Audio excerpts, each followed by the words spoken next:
am Tamar Ish Shalom, and this is Jewish Crossroads. Rabbi Menachem Bombach is one of the most unusual voices to emerge from within Israel's ultra-Orthodox world. He grew up deep inside the Haredi community, and instead of leaving it behind, he chose to try to change it from within. Over the past years, he has built schools that remain fully Haredi, ultra-Orthodox in identity, but also teach math, English, science, and very different relationship to Israeli society itself. For some, that makes him a model for the future. For others in the community, a threat. At a time when the question of Haredi responsibility to work, to the state, to military service, and to Israeli society as a whole has become one of the most explosive issues in Israel, Rabbi Bombach is trying to do something much harder than shouting. He's trying to build a different path. So I wanted to talk to him not only about education, but about identity, anger, belonging, and whether the gradual change he believes in can still keep up with the urgency of this Israeli moment. Shalom, Rabbi Bombach, and thank you for joining me. Thank you, Tamar, for this great opportunity. So as I mentioned, you grew up inside one of the most closed Haredi, ultra-Orthodox worlds, Mea Shearim, a neighborhood in Jerusalem, and yet you became someone trying to open a window from within. Could you share with us what in your own story made that possible? Could you tell us a bit about your personal journey? I always like to mention that for many years ago, I was invited to a roundtable at the Knesset that deals between Israel and diaspora. And the previous member of Knesset, Mike Lauren, asked me, what's your connection? Why are you invited to this table? And I said, I'm also from diaspora. I moved from Israel, from Mea Shearim to Israel. I know what it means someone who immigrated in a different country. So where I grew up in Mea Shearim, I didn't speak even Hebrew until the age of 18, 19. And Just Yiddish? Just Yiddish, yeah. That was my language. And I even didn't had any opportunity to meet secular people. Like in those days, it was really a isolated neighborhood. But I was so blessed that since I remember myself, I was inspired to become an educator, and I get a position very soon to teach Russian kids from, the 1995. And one of the kids came to me and said, can you do me a favor? I need to do some homework in English. And I didn't know English. So he saw my embarrassment. So he said, oh, I know English is quite hard, but can you help me do some homework in math? And I didn't know. It was a moment that I felt if I want to have access to the world, I have to do something with myself. So this is why it pushed me very much to go to university. And actually, I graduated from maybe university in public policy. And this is a place where I met a lot of Israelis. So building on that, when you look back at your younger self that you just described, what do you think you were missing, or what, frustration were you carrying that later became this mission in education? Ignorant is something very sad. When you grow up in a place that you have a few months of books you can read, and and once you meet other people, you meet the rest of the society, you feel there's something missing from your soul even. And, I will tell you something more. When I met some professors in university, I figured out the first time there's also great people without a kippah. I was shocked. Know about that. This is to break down stereotypes. And this is about of my ignorance in those days. But yeah, I would say I love education. Since I remember myself, I aspire to be educator, and I really believe the only way to change and to influence someone is just re-education. We can talk about even later on. We sure will. A lot of people who challenge the Haredi system eventually leave it. Obviously, if they go to university, for instance, as you did, but you chose something, much harder, to stay inside and try to change it from within. I mean, why was that important to you? So I would say the first generation of Haredim in Israel, it was focusing more about to survive. It's, focusing on survival. I think now we are raising a generation that is much more focusing on responsibility. And we are moving from a walls of defense to a table of leadership. I want to raise a new generation. They absolutely, we get inspired, by the way, from many Americans, but they know you can be a God-fearing person. You can stay in your synagogue, in your community, but you don't have a privilege to stay aside. I think this is a new voice that we can bring. We can prove it's possible. And to reduce the fear, everybody has so much fear. Haredim, what does it mean Haredim? Haredim is about fear. You get up in the morning, where I grew up in Mea Shearim, it's unbelievable. Then I think every second day, I was encountered with a demonstration. And someone told me that, we are going to demonstrate after Shachris, after davening, we're going to demonstration. Then after demonstration, we ask each other about what was this demonstration. Like it's become a custom, it's because of behavior. And it's very sad in terms of to be a normal person in a normal world. And after 2000 years in diaspora, I think it's a time to enjoy from Israel and to be a part of. So could you tell us a bit about how you established your schools, what led to it, and what is actually different in your schools from a standard Haredi school, not just in the curriculum, but in the atmosphere, in the message, in what kind of young person you hope comes out of your schools? So I started the first Hasidic high school in Beitar Illit, where I live. And can share with you one sad story, because I worked for 3 months with my staff to convince more people in the community to come to open event. And I get a list of 150 people. I was so excited that I said to myself, it's much more easy than I thought before. But 7 o'clock, I'm waiting and no one is coming. 7:30, no one is coming. 7:45, just 4 couples came.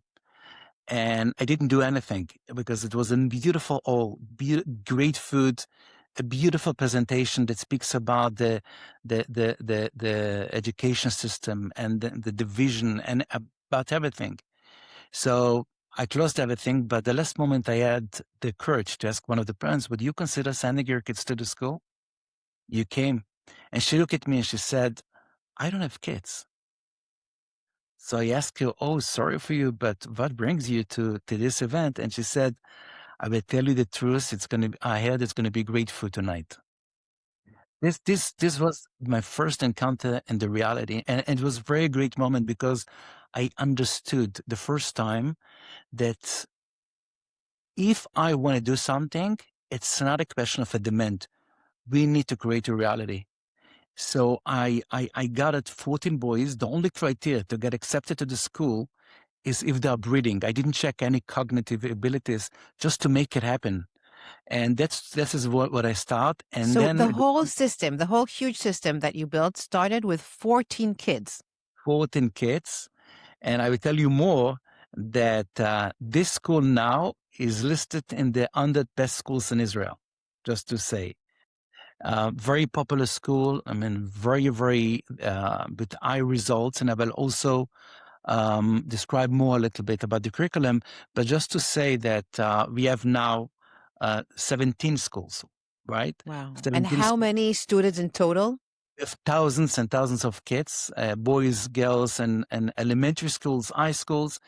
And you asked me a very good question about what's the difference when we do schools to the other schools. And I would say some things we would like to maintain, right? I think that we love very much the basic, the Talmud studies.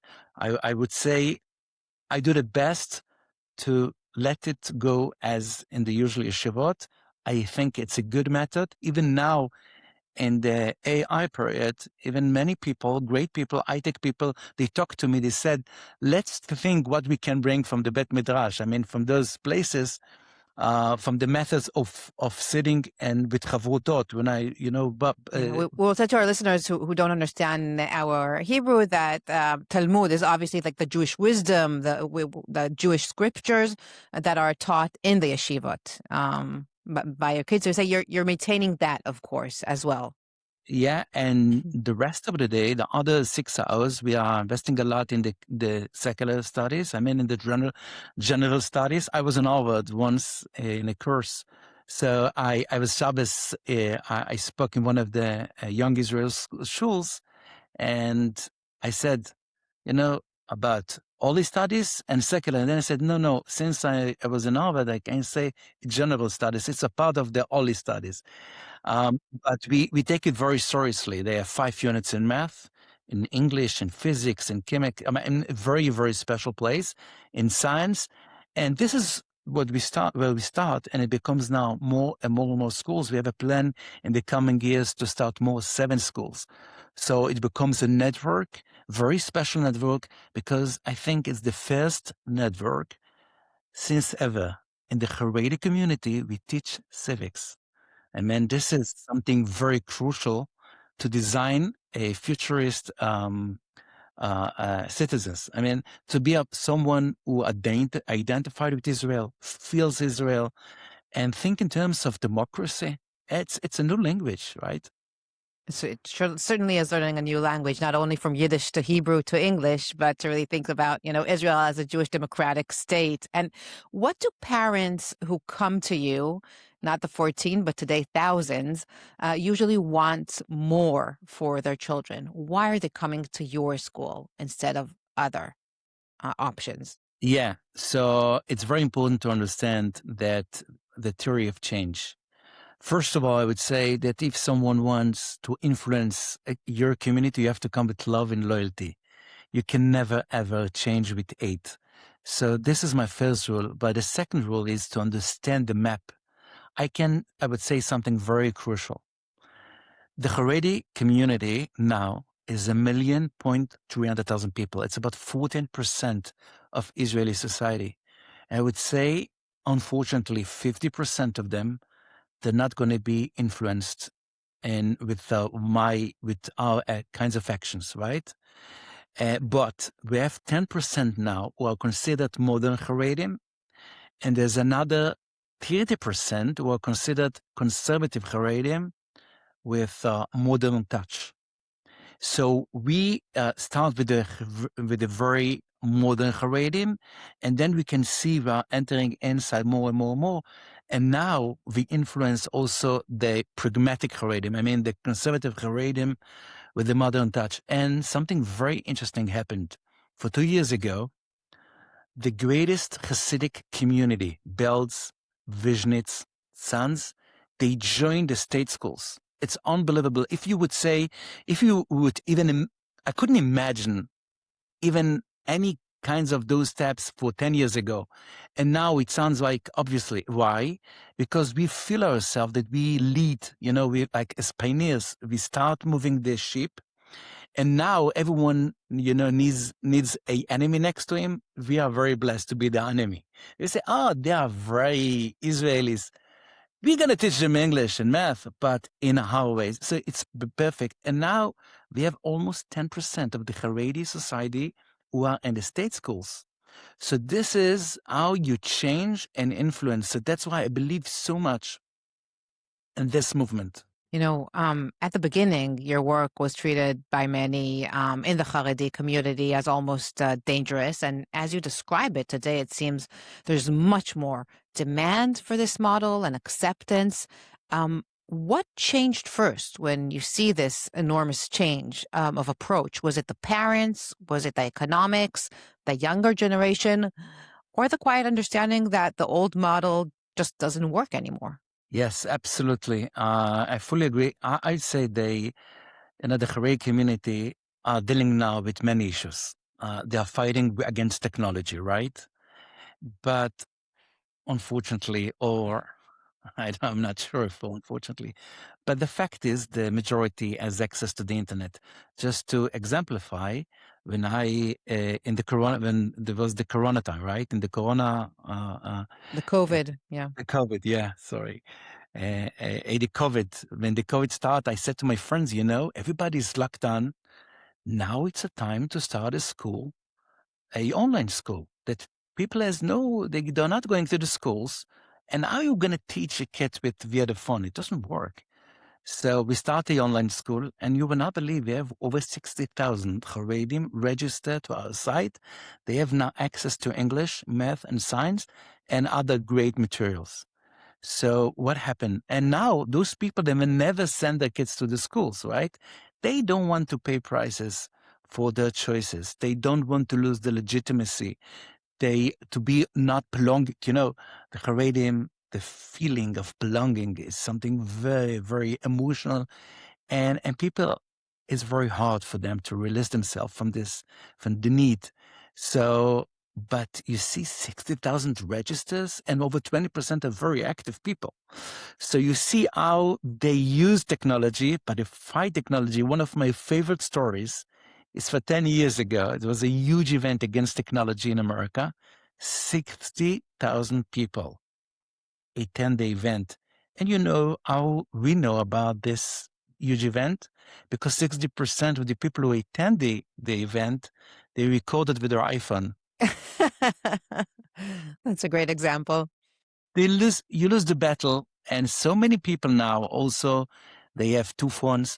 So, I mean, it's a new generation. And you need to find new practice how to educate the new generation and utilize. It's a danger.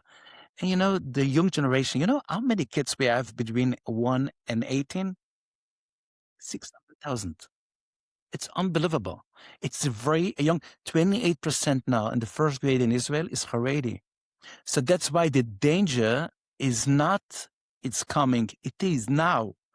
The Israel is suffering from a problem just last night, about the budget they get, how they get hundreds of millions of shekels for the ultra-Orthodox causes, which isn't your schools. No, it's not my schools. No, I get also sponsors as state schools, not all the money, but they can invest much more. But this is not normal. This is not normal. So I think it's a new generation, and this is why I have so much hope. But I would say something more, and I start mentioning it when I'm saying there is 1,200,000 people. I would say it seems that 50%, even 60%, could stay in the Haredi community and even become more isolated. They will say, it's not for us, it's gonna damage our system, our values. But the good news is that I'm sure 40% of the Haredi community is gonna be in the new stream. They're gonna choose different. They're gonna choose for their kids different. But when Israelis talk about the Haredi issue, one comparison that often comes up is the United States, of course, where many ultra-Orthodox communities remain deeply religious, but are also much more integrated into work, into economic life, education, and rely much less on the state. Do you think Israel needs to learn from the American Haredi model? So we need to find out. I would say that the Hasidic community in America is quite in the same position and the same place as the Haredi in Israel. And maybe to understand the Hasidic, Lithuanian, and Sephardim, right? It's a tier. And the Hasidim are very conservative in terms of culture, but very open-minded in terms of ideals. And the Lithuanian that is the opposite. I mean, they're very conservative in terms of ideals and very open-minded in terms of culture. So in America, you can see now a new phenomenon that some people choose to stay in Bet HaMidrash, in shul, in the synagogue, and not going to the business. And this is a very sad story in America. They're learning from Israel instead that Israel will learn from America. Absolutely. When we are speaking about numbers, it's much more normal for so many communities and so many people. They know how to, to be a businessman and to stay in the community. As you know, in New York, they forced for the Hasidic community to teach them English and math, the curriculum. But unfortunately, also there it was I remember it was a article about that in New York Times for 3 years ago. They, it's the same issue. We are not sure it's the good place to get inspired. But yes, absolutely, there is many Haredim there. And even in Satmar, let's say Satmar is very a conservative community in Williamsburg. And there is a lot of wealthy people, but they're not academic. So if you're a good entrepreneur or you have a good vibe and you know how to take risk, you can get money. But this is not something you can build a state. Just for one example, I was invited. I'm coming many times a year to New York, and I like to meet communities. So I was invited to a very special Shabbat in Borough Park, very musical Shabbat. I was invited to speak there. It was a very, very special Shabbat.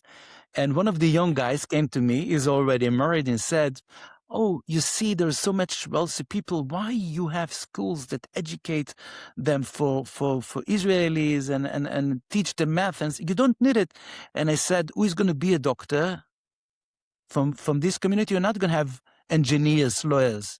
So you see, you don't need," he said. "You see, it becomes, you don't need to interfere." So I asked him, "Who's going to build the next missiles?" Oh, I didn't think about. That's what he said.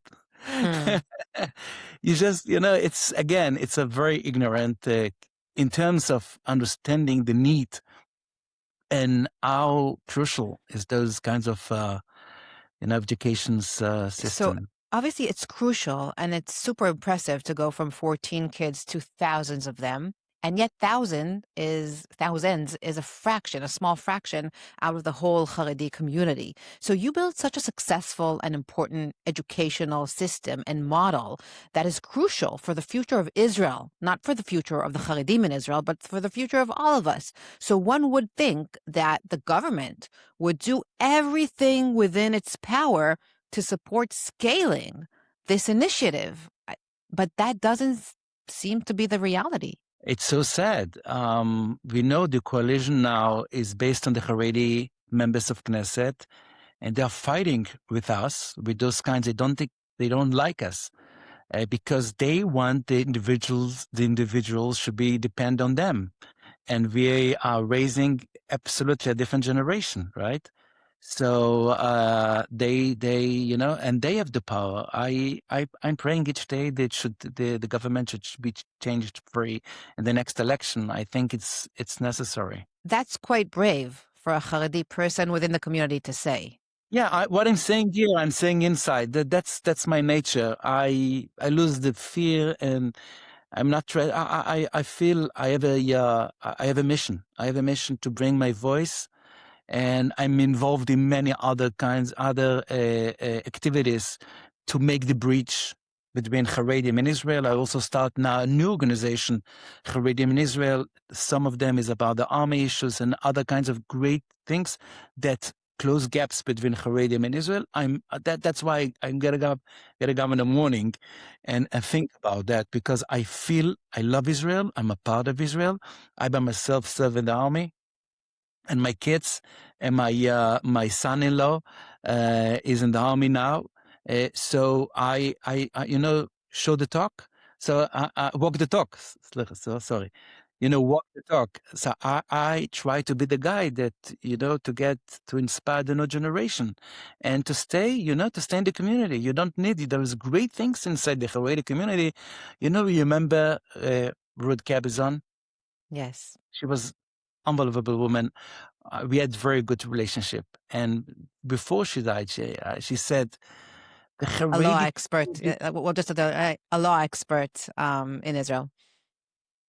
So she said, "The Haredi community, they have so much to give for the Israeli society, but if they're going to be apart." And she said, she explained it in a wider bit, but we get the Unity Prize of Jerusalem for 3 years ago. So Micha Goodman, he said something different. He said that, I think he mentioned in the name of Annette Shapira or Amos Oz, and he said, the next generation, the first immigration was very successful. I mean, the 1991 from previous Russian Union, right?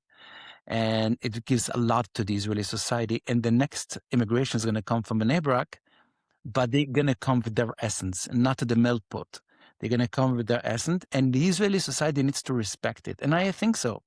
But if they would choose to be a part of Israel, and, you cannot stay and enjoy from the Israeli, benefits and just getting and not contributing. And not giving. But tell me a bit more about the approach of the government to your schools, because I understand that the ultra-Orthodox political figures, the Haredi parties, are against you, but the government is comprised from a lot of other elements as well. Doesn't Prime Minister Netanyahu, Minister of Finance, don't they understand the benefits and the future that you will provide to the children of the Haredi community and to the Israeli society? Last night, one of the members in the Knesset, and he is from a Likud party, and he said, who needs secular studies? That's what we need. So I understand why he tries to satisfy his friends in the coalition. But I'm sure that government knows. I sure the Treasury Minister knows. There's no doubt. We know what's the results of people who are not educated. It's terrible. It's not a danger. It is. We are in the middle of the danger. It's happening now. So yes, but there is so much needs, and there is no too much attention. And usually, the politician is thinking about short term, not in the long term. There's one of the problems in the system. So that's why I need to go to philanthropists. They should to speak to them and to encourage them to become partners in this mission until the government will change and they will take care about this mission. So right now your schools are funded by the state, but they're not supporting you in order to scale it, to enable it to really grow. I say 80% from our income comes from the government and from the government, but still they don't know how to start those kinds of schools, and it takes usually 3 or 4 years until you establish a school that gets fully covered. Rabbi Bombach, you are a Zionist Haredi, which is still certainly not a simple identity in large parts of the ultra-Orthodox world, to say the least. What does Zionism mean to you in a Haredi language? Good question. I would say that, there is a Herzliani Zionist and there's a biblical Zionist. I think if people feels not comfortable with the terms, the theological idea of Herzl, I think it's enough to act the same, to be the same as everyone else, and to think about as a biblical Zionist. Is the same results. Something people are thinking, if I identified with this guy or with this person, with his ideas, with his methods, it doesn't matter. Now, after 2,000 years, you come to Israel, and it's the first time ever the Israeli support yeshivot, Torah studies. It wasn't ever before. And we need to be gratitude for this, for the government, for Israel, and how we have our, for so many years ago, and what's happening in Kishinev, people, they couldn't even save themselves in the programs of Kishinev. And now you have great enemies, large enemies, giant enemies, but you see how Israel deal with. So you just be gratitude. I believe praying is a great thing. Torah studies is great, but this is not enough. It's just one part. God asks us to be active, to take care, to take resource. This is the most, religious part, not to put your head aside or, to be afnei Torah. Just be arvut adadit, be It's mutual obligation. Be a part of your friends. We are brothers and sisters. And the same, I would say, there was a very nice guy in America. He started now a new organization, Global Jury.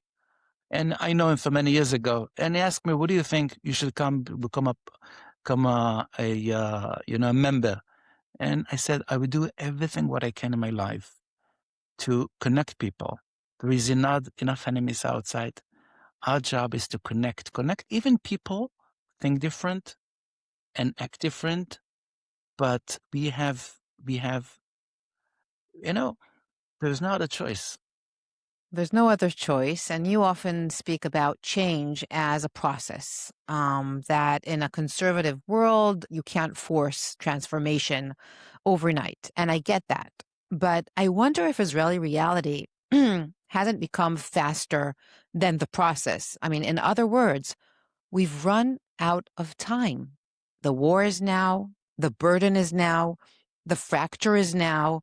So how do you respond to people, Israeli people, who hear the word process and think we simply don't have that luxury anymore? Rabbi Bombach, we appreciate everything you're doing, but we don't have 50 years. We don't have 20 years. We don't even have 5 more years. Not only about military service, but about the economical and academic future of Israel. When the state was established, Israel, the Haredi community, the Orthodox community was only 2%, 40,000 people. And now it becomes 40,000, that's all. Now, people like us, we are influences now more than 150,000 people in many circles. Imagine this movement in 10 years. Maybe it's not going to resolve the problem, but it's going to narrow down the problem. We are saying each day, the sages, they add peace in the world. Tamidei Chachamim marbim shalom. We're not saying they are doing peace. Why they are aiding peace? Because it's impossible to resolve the problems, but you can narrow down. You can close gaps. And I think in the coming years, it's going to be huge influences and a huge change, a new stream. There are now many new ideas, even to start a new politician party in Israel for Haredis like us. And we are talking about this need, and I think it's going to happen. And maybe if it's going to fail this time, but next time we're going to have many new members, and then we don't need to follow the old system, and the Haredi community. And, the debate over the Haredi military conscription used to be political and ideological, but since the war, it feels much more emotional, maybe even existential. People look at reservists, bereaved families, soldiers killed, families carrying the burden for months and months, and they ask, where is the Haredi public in this story? I mean, when you hear that anger, and as we both know, there's huge anger in Israel, what is your response? I'd say that we need to see now the improvement and to focus about the hope. Now you have almost 3,000 Haredi soldiers in the army, and 600 of them are in the combat. It's unbelievable. And I know personally many great projects, even from very Orthodox Haredi communities. If people will know, they will be shocked, right? And there is many activities, many ideas, and it becomes more and more, even the army by themselves. Let's say, in October 7, the spokesman in the army, Dani Agari, said, now 2,000 Haredim wants to become volunteers to the army. And I was so excited. So I'm a close friend of Dani. I text him, I asked him, Dani, is that true? And Dani said, I'm the spokesman. It's based on real information, facts. But we will not believe, after a few hours, he called me. He said, okay, I would like you should meet Yaniv Aso. Yaniv Aso was the head resource in the army, and the human resource. And it was a very interesting conversation. We understood to bring 2,000 people, you have to bring 10,000. But that's the, not everybody can get accepted. So I ran a nice campaign, Haredim LeIsrael, to encourage more and more Haredim to come to the army. And I would say that I was sure that it's going to come 50,000. I was shocked. It's very few numbers.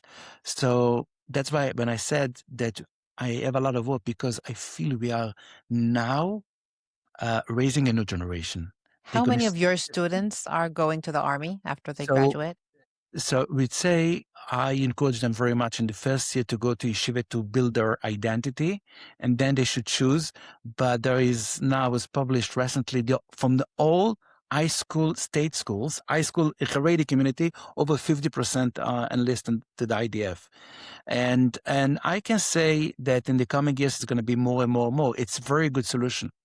What I want to say is, sorry, I forget a point.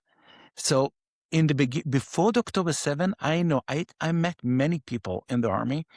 They had they felt some threat. Or if the Haredim is going to come, it's going to interfere the system. It's going to change the culture. They didn't really want to make it happen. But since October 7, we understood there is no other choice. So now it's the first time the army by himself is doing the best efforts to provide the best conditions for Haredim. And I think now, if there is a trust between the army and the Haredim, and see how people get in as a Haredi and go out as Haredi, I'm saying I'm doing like this because so many things happens in the army. You can't guarantee it. That's a truth. You can't guarantee anything in life. Life is about choice. Absolutely. So now the numbers are growing, and people feel that it's unmoral to stay aside. And that's what I'm saying. I have so much hope. I really believe, Tamar, I will tell you, I believe that once our movements will continue growing, we could, again, not change, but we can bring so much joy for the Israeli society. It's great listening to you because it brings hope and it brings optimism. And I apologize for bringing, the more pessimistic aspects. But, some of the language that we hear from parts of the rabbinic leadership and political leaders around military service is so defiant. And, for many Israelis, it's infuriating. I mean, sentences like "we would rather die than go to the army," that you see on signs and demonstration of ultra-Orthodox. When you hear that language from inside your own world, what do you hear in it? Is it fear? Is it their theology? Is it just politics? Or is it just a complete disconnect from the rest of Israeli society? Oh, this is very for a long conversation, but I will say shortly that, again, that we have 10% very extreme Haredi. They do a lot of noise, and they try to influence the rest of the society. But the majority is indifferent or not involved, as you can imagine. Even for a few months ago, it was the huge demonstration, the million demonstration in Jerusalem against. You remember? Yeah. So this million. You know how many people joined? How many? 300,000 people. That's all. So many people I know, they said to themselves, how I'm going to join in such a painful time. I know personally so many, right? And all the rabbis said they should come. So that's what I'm saying. People feel uncomfortable. It's a dissonance for them. So what you're saying, I must understand, like that we're hearing like very high-ranking politicians that are talking in a very extreme way. You think that doesn't necessarily represent the Haredi in the street? No, absolutely not. Absolutely not. And you know what? I encourage very much to use negative incentive for people who are not going to army. I say it publicly. And you know what? I just met for a few days ago a mother. She lives in Telston, really a Haredi neighborhood.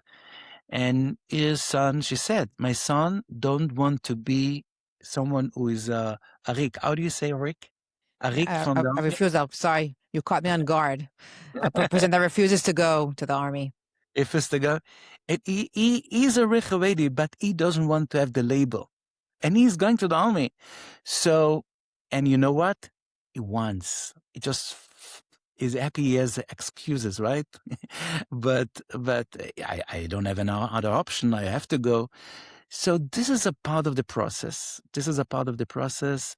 Yes, we can see other things is happening in the community, but yeah, I think the negative incentives and people should feel they're going to pay high prices for not joining the IDF, and it's going to cost. So you for support all sanctions against Absolutely. Haredim that refuse to go to the army? Absolutely, absolutely. You don't have any. Okay, again, if you are elected as someone who's going to sitting and studying Torah all day long, I admire you. I will support you. But be honest, everyone knows it's about 10%, 12%. You know what? I'm going to be 14%. The rest can't do it. It's impossible. And it's a lie. It's not fair. It's not fair for themselves. It's not for the families. It's not for the society. It's not fair for God. Are you worried about the long-term damage this moment could do to the relationship between, the Haredi community and the rest of Israel? Because, as we already mentioned, there is rage and there is anger against the Haredi community, and that can lead very easily to hate eventually, and that's worrying, isn't it? Absolutely, yes. It's my experience before October 7, when was the discussion and dialogue in Israel about the מהפכה משפטית. The judicial overhaul. Yeah. And it started then. And I said for everyone, I'm as a facilitator, I'm very happy to come to groups and speak. And I had very, very artful story that I came to Tel Aviv, 25 people sitting, and next to me sits someone. And I felt in his body language, he wants to give me, punch in my face. He didn't know who I am. And when I asked, please, if you can present yourself, he said, I hate you. That's what he said. I hate you. And then the second circle question I asked, if you can share with us your pain. He said, is this a ventilation group? So many problems in Israel. Who you are? My parents built Israel. I built Israel. My kids. Who you are? It was so much. 8 minutes, a monologue, right? But I want to tell you, after 2 hours, he gave me a hug and said, wow, I didn't know you exist. And he is one of the greatest professors in Palestine Hospital, right? He never met someone like us. And I think the only way to reduce those tensions is to make meetings, and people should know there are different people. And sometimes people are very hard for them to release themselves from the jail. And we need to come with compassion, not with hate. People, as individuals, we have to blame the politicians and the leadership of the community, but not the individuals. Individuals are great people. I know them, I meet them, and they are part of the system. It's very hard for them to release themselves. So I think we need to provide them solutions. 3 things, components you need to really make the change. It's concepts, ideas. People wants to talk. They should feel they have a place to share ideas and to understand why they choose different. That's the first one. The second thing is communities. If you provide them alternative communities, so you give them another way to be connected, and education. As you know, in the Haredi community, once you behave a little different or something, they can, punish you and not letting your kids to go to the schools. So now if you can't be punished, so there you have schools, so it's very hard to control you. So this is a part of this. This is 3 things I think could be very, very helpful. Okay, so on that optimistic note, we end our interview, not before we reach our final part of this conversation, the Jewish Crossroads questionnaire, 5 quick and fun questions. Are you ready, Rabbi Bombach? please. What's your earliest Jewish memory? Oh, Chalake? Yeah? Yeah, I go with the talit, and they be reading the Aleph Bet, and it's my first Jewish memory. So just to explain that in religious communities, the first haircut of a boy is at the age of 3, and it's called the halakeh. If you could meet any Jewish figure from history, ancient or modern, who would it be and why? I would like very much to meet David, King David. I Why? think he had a lot of courage, mental courage, and he know how to apologize. He was not always right. If you recite his phrases in Tehillim, you see how emotional he find out himself as a person, as a human being, and how the honest relationship that you have with God, it's something very unique. What is your favorite or most meaningful Jewish tradition? I like Sukkot. The Sukkot is my favorite holiday. It's something that I feel a hug from God, and I like to spend my time 7 days in the Sukkot, not going outside, and also a lot of guests and people who comes, and this is my most favorite part. If you could jump 100 years into the future in one sentence, what would you hope to see for the Jewish people? Brotherhood as a family, connected with a lot of appreciation to each other. So from a sentence to a word, what's one Jewish word? It can be Hebrew, English, Yiddish, otherwise, that feels particularly meaningful for you right now. Ahava. Ahava, love. I think the love is very powerful trait. You can do almost everything with love. You can change, influence, convince, and bring people together. Love is very powerful motion. So I'm really happy that we talked a few minutes ago about hate, but we're finishing this conversation with the word love. So Rabbi Menachem Bombach, thank you very much. Thank you, Tamar. It was great and a great honor for me to be interviewed by Tamar. Thank you so much.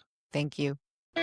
Well, that's it for this episode of Jewish Crossroads. We'd love to hear from you. Write to us at jewishcrossroadspod@gmail.com. Hit follow on YouTube, Spotify, or Apple Podcasts. And if you enjoyed the conversation, please rate us. It helps us reach new listeners. Thank you to Samuel Hyde, Noah Slepkov, and Tomer Bar for recording, editing, and assisting in producing this episode. We'll meet again, same place, same journey, with a new voice. See you soon.